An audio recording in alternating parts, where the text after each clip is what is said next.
نحمده ونصلي ونسلم على رسوله الكريم أما بعد فأعوذ بالله من الشيطان الرجيم بسم الله الرحمن الرحيم يكاد البرق يخطف أبصارهم كلما أضاء لهم مشوا فيه وإذا أظلم عليهم قاموا ولو شاء الله لذهب بسمعهم وأبصارهم إن الله على كل شيء قدير صدق الله العظيم الصلاة والسلام عليك يا سيدي يا رسول الله وعلى آلك وأصحابك یا سیدی یا حبیب اللہ۔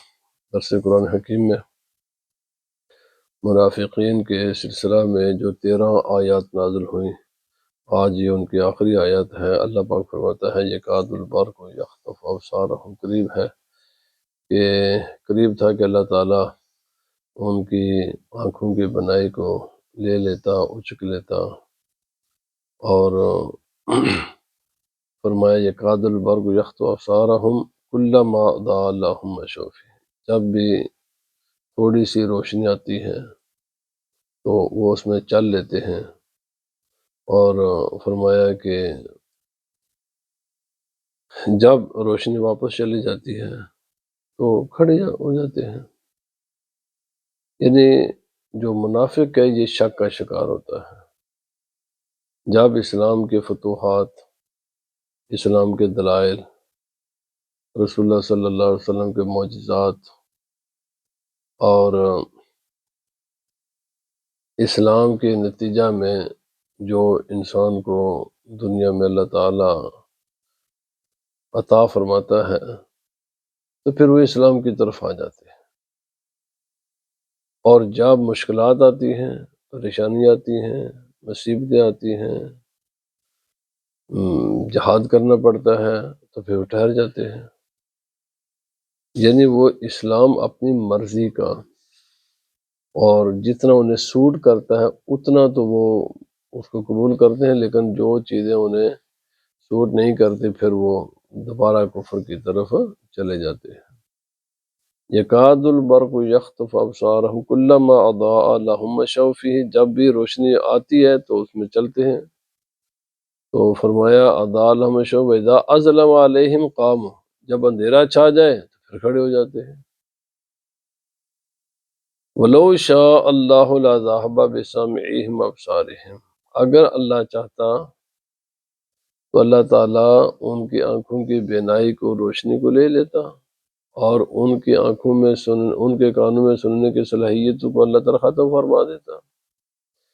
ان اللہ علی کل شیء قدیر، بے شک اللہ تعالیٰ ہر ممکن چیز پر قادر ہے۔ حضرات گرامی،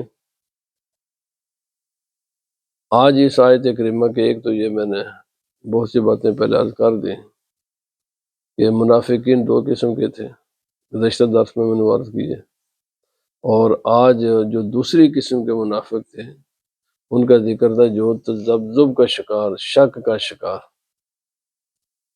اور یہ وہ لوگ ہوتے ہیں کہ جن میں اللہ نے انہیں آنکھیں دی ہیں، کان دیے ہیں، دماغ دیا ہے، دل دیا ہے، حواس خمسہ عطا کیے ہیں، سوچنے سمجھنے، لیکن وہ اپنے نہ آنکھ سے کام، کان سے کام نہیں لیتے، اپنے دل سے کام نہیں لیتے، دماغ سے کام نہیں لیتے۔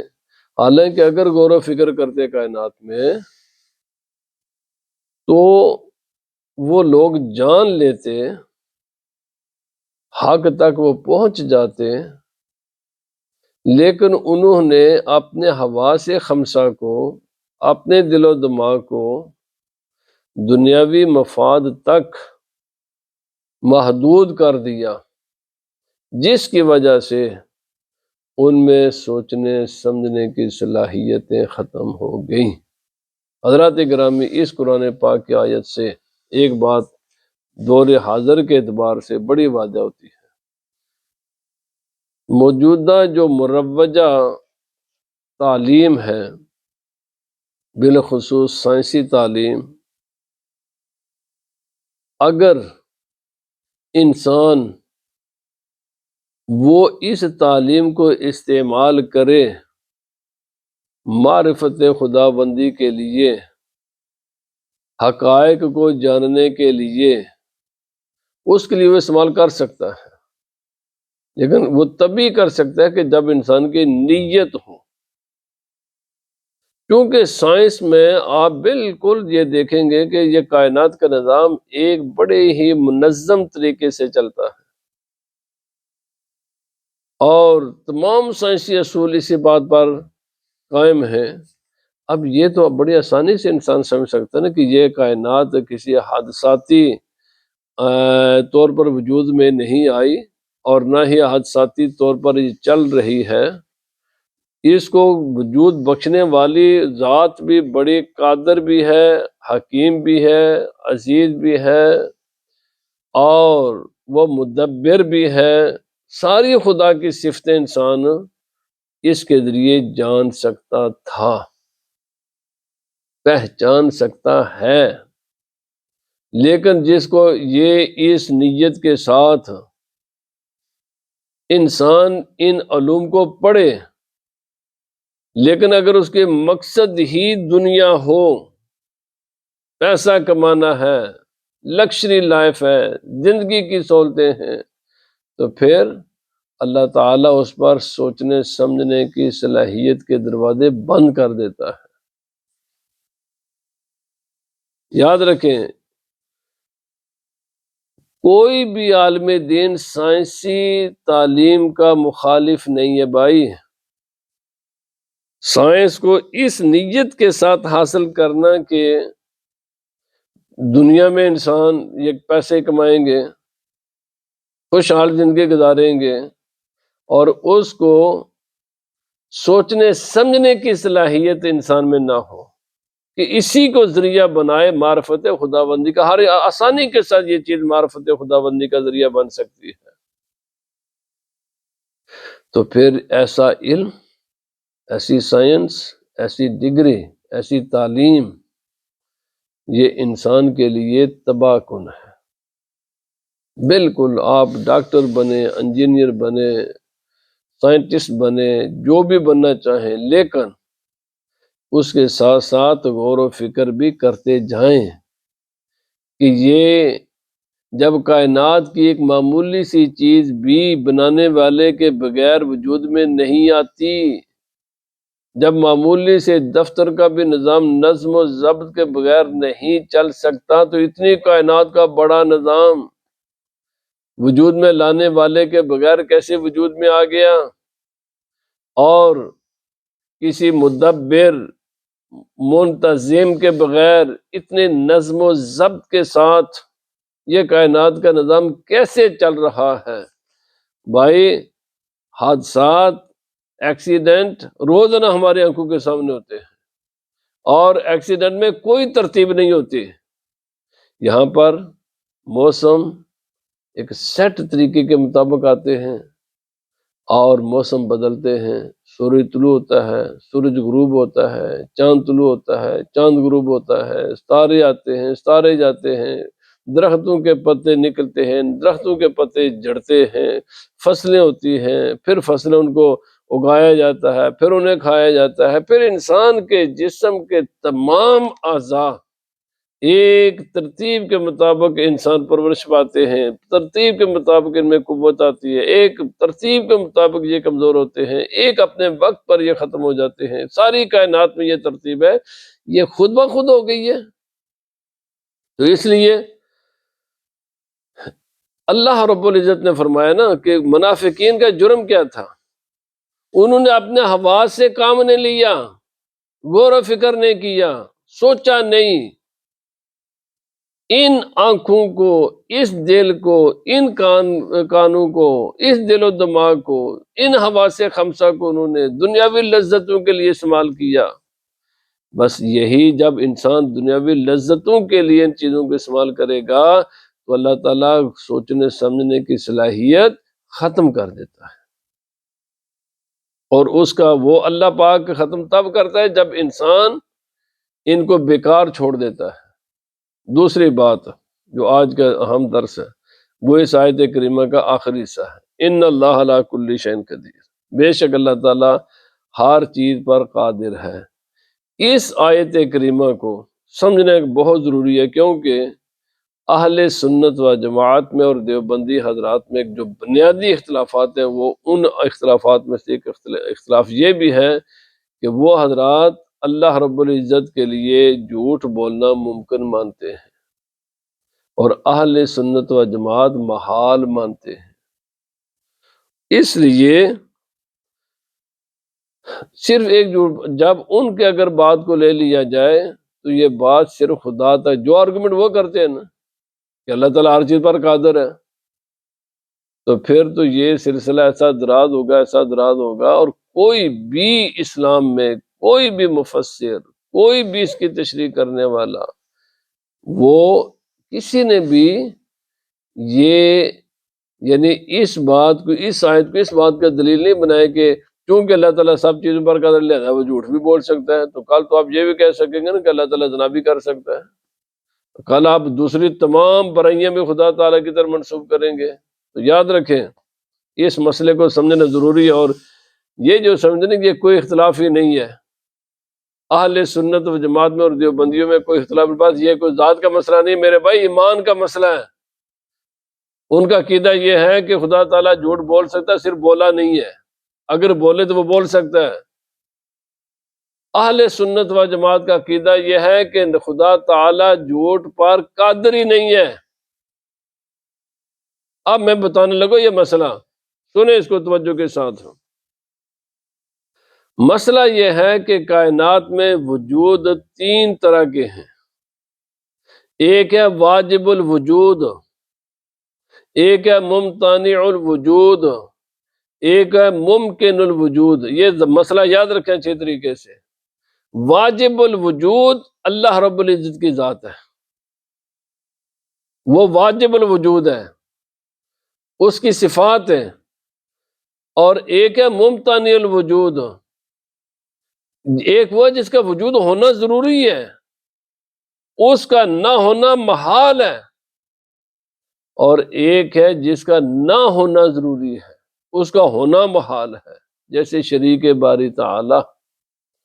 یہ جو محال ہے نا، مثلا واجب الوجود اور ممتنع الوجود، یہ اللہ کی قدرت کے تحت نہیں ہے بھائی۔ اگر آپ کے بات کو مان لیں تو پھر تو یہ بھی ماننا پڑے گا کہ خدا تعالیٰ اپنے آپ کو ختم بھی کر سکتا ہے، اور بھائی وہ اس کے قدرت کے تحت ہی نہیں ہے، کیونکہ وہ واجب الوجود ہے۔ اور اس کا مانا تو پھر آپ کے اگر آرگومنٹ کو مانا جائے تو پھر یہ ماننا بھی بالکل مانا جا سکتا ہے کہ پھر اللہ تعالیٰ اپنا شریک بھی بنا سکتا ہے۔ جس طرح شریک باری تعالی اللہ رب العزت کی قدرت کے تحت نہیں ہے، جس طرح وجوب باری تعالی خدا کا اپنا وجود وہ تحت قدرت خداوندی نہیں ہے، اسی طرح وہ تمام عیوب جو کہ اللہ رب العزت کی ذات جامع ہے جمیع کمالات کی، اور جھوٹ ایک عیب ہے، چوری ایک عیب ہے، زنا ایک عیب ہے، یہ ساری چیزیں عیب ہے خدا تعالیٰ کے لیے، اور اللہ یہ تمام چیزیں خدا کے لیے محال ہیں، اور وہ تمام چیزیں جو خدا کے لیے محال ہیں وہ تحت قدرت خداوندی نہیں ہے۔ کیوں بھئی؟ اس کی دلیل کیا ہے؟ اس کی دلیل خود یہ لفظ ہے۔ کیوں؟ اس لیے کہ اللہ پاک نے فرمایا ان اللہ علی کل شیء قدیر، اللہ رب العزت ہر شے پر قادر ہے۔ شے کہتی کس کو ہے؟ اب سنیں، اللہ تعالیٰ ہر شے پر قادر ہے، شے کہتے کس کو ہے؟ شے کہتے یہ مصدر ہے، مصدر میں دو ہی معنی ممکن ہوتے ہیں، یا اس میں فاعل والا یا اس میں مفعول والا۔ اس میں بے شک اللہ رب العزت شے پر قادر ہے، تو اگر معنی کریں شے کا اس میں فاعل والا کہ وہ تمام چیزیں جو جن کا اللہ چاہنے والا ہے، چاہنے والا ہے، تو اللہ تعالی صرف ممکن چیزوں کو چاہتا ہے، چاہے اس نے چاہا ہے، محال کو، ممتنع کو وہ چاہتا ہے، وہ شے ہی نہیں ہے۔ واجب وجوب باری تعالیٰ اس معنی میں، فاعل کے معنی میں، وہ چاہنے والا ہے۔ جو چیز اس نے چاہی نہیں ہے وہ اس کو قدرت کے تحت کیسے آ گئی؟ تو اگر اس کا معنی ہوا چاہنے والا تو اس کی چاہت ممکن اشیاء کے، دیکھیں میں نے پہلے عرض کی دو چیزیں، ممکن کس کو کہتے ہیں یہ بھی ذرا سن لیں۔ واجب الوجود ہے جس کا ہونا ضروری ہے، ممتن الوجود کا معنی جس کا نہ ہونا ضروری ہے، ممکن اس کو کہتے ہیں کہ جس کا ہونا یا نہ ہونا اللہ کی مشیت پر منحصر ہے، چاہے تو اس کو وجود بخش دے، چاہے تو اس کو وجود نہ بخشے۔ اللہ رب العزت کی قدرت کے تحت صرف ممکن چیزیں ہوتی ہیں، ہر ممکن چیز پر قادر ہے۔ اور اگر اس کا معنی کریں مفعول والا تو پھر بھی یہ معنی نہیں بنتا، کیوں کہ اس کا معنی ہے کہ ہر وہ چیز جو چاہی ہوئی ہے، تو اللہ تعالی ممتنع چیزیں خدا کی چاہی ہوئی نہیں ہے، اور خدا کا اپنا وجود اس کا اپنا چاہا ہوا نہیں ہے، صرف ممکن چیزیں چاہی ہوئی ہیں۔ جن جو اشیاء نے چاہے اس کا معنی فاعل والا کرے اس میں فاعل والا، چاہے اس کا معنی اس میں مفعول والا کرے، دونوں معنوں میں اس کا تعلق ممکن اشیاء کے ساتھ ہے، ممکن کے ساتھ ہے، وہ اس کے مشیت پر ہے، جس چیز کو چاہے وہ وجود بخشے، جس چیز کو چاہے وہ وجود نہ بخشے۔ جھوٹ، چوری، زنا اور اس قسم کے تمام عیوب یہ چاہے ہوئے ہی نہیں ہے، نہ وہ ان کا چاہنے والا ہے، تو اس کی قدرت کے تحت کیسے ہوگی؟ تو اس لیے یہ عقیدہ یاد رکھ لیں، اہل سنت و جماعت کا یہ عقیدہ ہے کہ اللہ رب العزت کی طرف کسی بھی عیب کو منسوب نہیں کیا جا سکتا، کیونکہ وہ اس کی قدرت کے تحت ہی نہیں ہے۔ جھوٹ بولنا ناممکن ہے، امپاسبل ہے، محال ہے، اسی طرح باقی برائیاں ہیں۔ تو ان اللہ علیہ کو، کیونکہ یہ اور یہ مسئلہ یاد رکھیں، یہ جو ویسے یہ فروئی بھائی، یہ فروئی نہیں ہے ہمارے، اور یہ تمام باطل فرقوں کے ساتھ جو اختلافات ہیں وہ فروئی نہیں ہے میرے بھائی، فروئی اختلاف ہے امام شافعی کے ساتھ، وہ اہل سنت و جماعت کے امام ہیں۔ فروئی اختلاف ہے امام مالک رضی اللہ تعالیٰ عنہ کے ساتھ، وہ اہل سنت و جماعت کے امام ہیں۔ فروئی اختلاف ہے امام احمد بن حنبل کے ساتھ، احناف کے ساتھ، یہ آپس کے جو اختلافات ہیں یہ فروئی ہیں۔ لیکن شیعہ حضرات کے ساتھ اختلاف جو ہے، یا دیوبندیوں حضرات کے ساتھ جو اختلاف ہے، یا وہابیوں کے ساتھ جو اختلاف ہے، یا یہ جو قادیانی ان کے ساتھ اختلاف ہے، باقی لوگ ہیں اسی قسم کے اور بھی لوگ ہیں، ان تمام کے ساتھ اہل سنت و جماعت کے اختلاف اصولی ہے، عقائد میں اختلاف ہے۔ اس لیے اور یہ بالکل دھوکہ ہے، میں علل اعلان کہہ رہا ہوں، کیونکہ جی وہ ختم دلاتے ہیں تو یہ ختم نہیں دلاتے۔ بھائی یہ کوئی اختلاف نہیں ہے، ساری زندگی کوئی ختم نہ دلائے، وہ اہل سنت و جماعت کا ہے۔ یہ ہاتھ چومتے وہ ہاتھ نہیں چومتے، انگوٹھے چومتے، اور بھائی انگوٹھا چومنا یہ کوئی کسی کے سنی ہونے کی دلیل نہیں ہے۔ ایک آدمی ساری زندگی بھی انگوٹھی نہ چومے پھر بھی وہ سنی ہو سکتا ہے۔ یہ میلاد مناتے ہیں، وہ میلاد نہیں، بھائی یہ میلاد منانا یا نہ منانا یہ کسی سنی ہونے کی دلیل اچھی بات ہے، لیکن جو نہ منائے تو ہم اس کو اہل سنت جماعت سے خارج نہیں کر سکتے۔ ایک آدمی علم غیب کا انکار بھی اس کے باوجود نہیں کرتے، نور و بشر کو مسئلے پر نہیں۔ میرے بھائی یہ جو اختلافات ہیں ان حضرات کے ساتھ وہ اصولی اختلاف ہے، وہ اس قسم کے نہیں ہے جیسے، اور یہ دھوکہ دیتے ہیں، دیکھو جی حنفیوں میں، مالکیوں میں، شافیوں میں اور حنبلیوں میں تو اختلاف ہے، تو اگر وہاں کو برداشت کرتے ہیں تو ان کو بھی برداشت۔ اور میرے بھائی یہ دھوکہ ہے عوام کو، کیونکہ عامت الناس کو تو علم نہیں ہوتا۔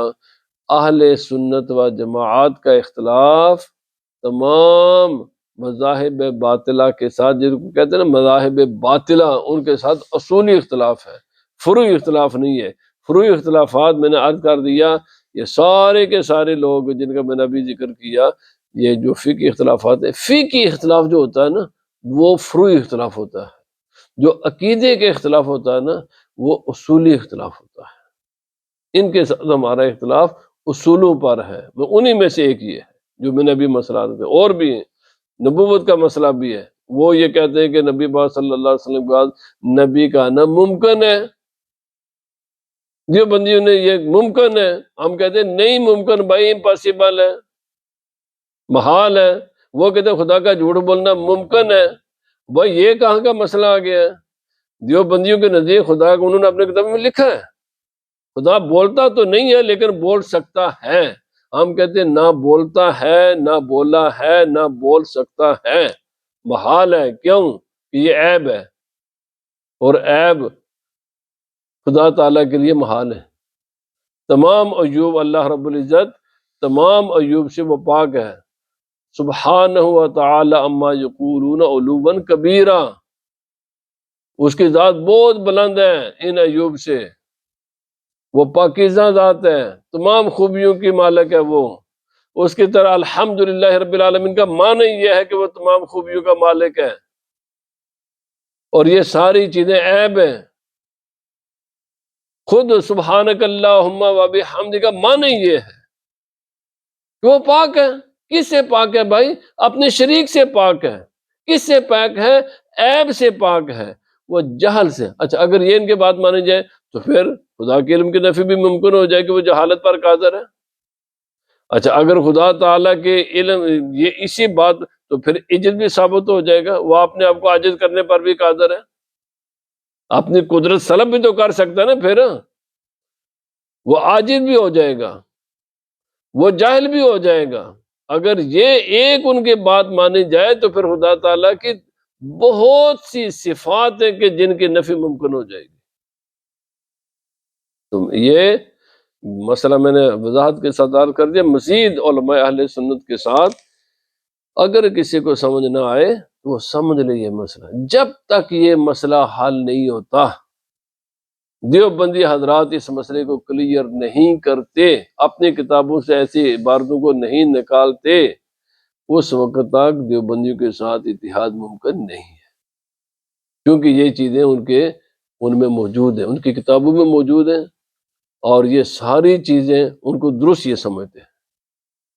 تو کیسے یہ دونوں کیسے ایک اتنا بڑا فرق ہے، اتنا بڑا فرق ہے، زمین آسمان جتنا فرق ہے دونوں کے عقائد میں، کہ وہ کہتے ہیں ان اللہ علی کل شیء قدیر، اللہ ہر چیز پر قادر ہے۔ تو پھر خدا تعالیٰ اگر ان کی یہ معنی جو اس آیت کا کرتے ہیں، اگر یہ معنی تسلیم کر لیا جائے تو پھر خدا تعالیٰ کا جاہل ہونا بھی ماننا پڑے گا، خدا تعالیٰ کا عاجز ہونا بھی ماننا پڑے گا، پھر خدا تعالیٰ کے لیے چوری کرنا بھی ماننا پڑے گی، اور بھی بہت سارے عیب ماننے پڑتے ہیں۔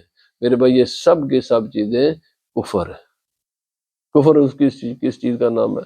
سب کفر ہیں یہ ساری چیزیں۔ تو اس لیے یہ تمام احباب اپنا ذہن بالکل کلیئر کریں کہ ہمارا کسی کے ساتھ کوئی ذات کا معاملہ نہیں ہے بھائی، یہ نظریات کا معاملہ ہے، یہ عقائد کا معاملہ ہے۔ اللہ پاک ہمیں دین کو سمجھنے کی توفیق عطا فرمائے۔ وما علینا الا البلاغ۔